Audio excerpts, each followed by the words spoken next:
On 27 June, Rwanda and the DRC signed a peace agreement mediated by the US and Qatar. This has birthed a new hope that the fighting, which has killed thousands and forced many to flee their homes, might finally end. At a ceremony in Washington with US Secretary of the State, the foreign ministers of Rwanda and the DRC signed an agreement promising to follow a 2024 plan. This plan includes pulling Rwandan troops out of eastern Congo within 90 days. The deal also promises to stop fighting, work together economically, and address armed groups in the area. The president of the DRC said the deal would bring a new era of stability, cooperation, and prosperity. Rwandan foreign minister said the agreement was a turning point. Congo's foreign minister said it must be followed by disengagement.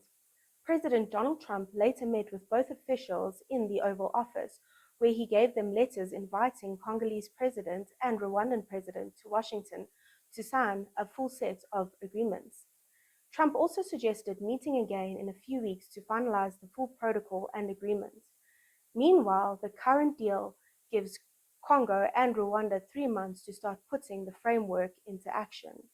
As followers of Christ, we have faithfully lifted up the DRC and the surrounding region in prayer throughout this difficult year.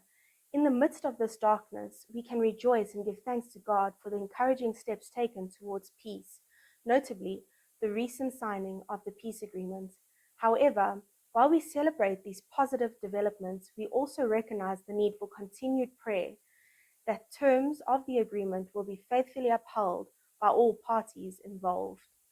Fighting has worsened this year as M23 rebels seized key towns, raising fears of a wider war involving Congo's neighbors.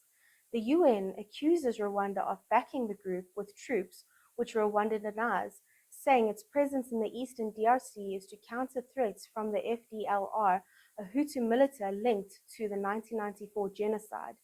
The M23 conflict is part of a long-running crisis rooted in that genocide, and their recent gains have deepened instability. Although the new peace deal is seen as a step forward, analysts are skeptical, especially as M23 says it is not bound by the agreement. While the group has not taken part in the US-led talks, it is involved in separate processes in Doha with the Congolese government.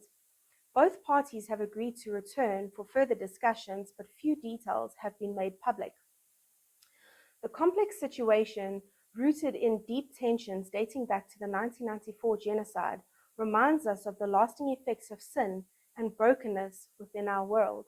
Yet, we cling to the hope of God's promises, trusting that one day there will be a new heaven and a new earth under Christ's reign, where pain and tears will be no more. We must especially pray earnestly for breakthrough in the peace talks in Qatar between the Congolese government and the M23, for the Lord's will to be done and his kingdom to come on earth as it is in heaven. With 7 million people displaced, the UN has called the crisis in eastern DRC one of the most protracted, complex, serious humanitarian crises on earth. UN Emergency Relief Coordinator said people have faced decades of trauma, with the latest M23 attacks adding to the 5 million already in displacement camps. Over 20 million now need urgent aid, yet funding is drying up, especially from the US, which once covered 70% of UN support. He warned that this forces brutal choices, life and death choices, on who gets help. People are dying because of these cuts, he said, highlighting the desperate need of women, children, and entire communities. The suffering in the DRC calls us to a deep and compassionate response rooted in faith.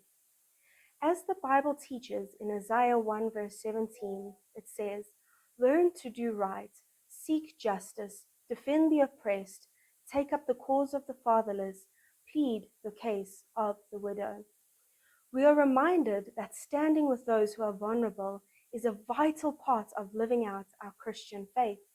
We must commit to persistent, united prayer, lifting up the people affected, the leaders making decisions, and the aid workers on the ground. As the body of Christ, we can also raise our voices actively, drawing awareness within our churches and our communities to ensure that those who are in need are not forgotten by the rest of the world. Both the DRC, with 91.43% of the population identifying as Christian and 19.16% as evangelical, and Rwanda, with 19.36% Christian and 26.57% evangelical, are predominantly Christian nations. Yet it is a painful reality that two countries professing to follow Jesus are locked in such conflict.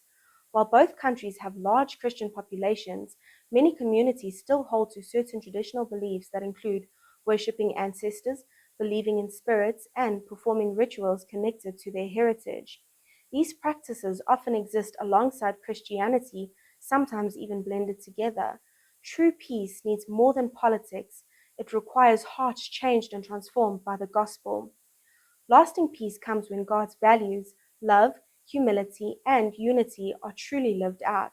We cannot combine Jesus with cultural practices that do not honor him or bring glory to his name. True change comes only when Christ's love renews us from the inside. As we reflect on the fragile yet hopeful steps towards peace in the DRC and Rwanda, we are reminded that true and lasting peace cannot come through politics alone. It must be rooted in the transforming power of the gospel. While these agreements are so important, only God can heal hearts, restore relationships, and bring about true and lasting peace.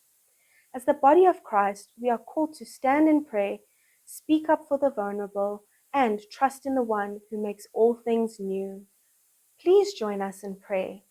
Pray for wisdom, unity, and commitment among the leaders of Rwanda and the DRC to faithfully uphold the peace agreement and work together. Pray for breakthrough in the ongoing peace talks in Qatar between the Congolese government and the M23 rebels.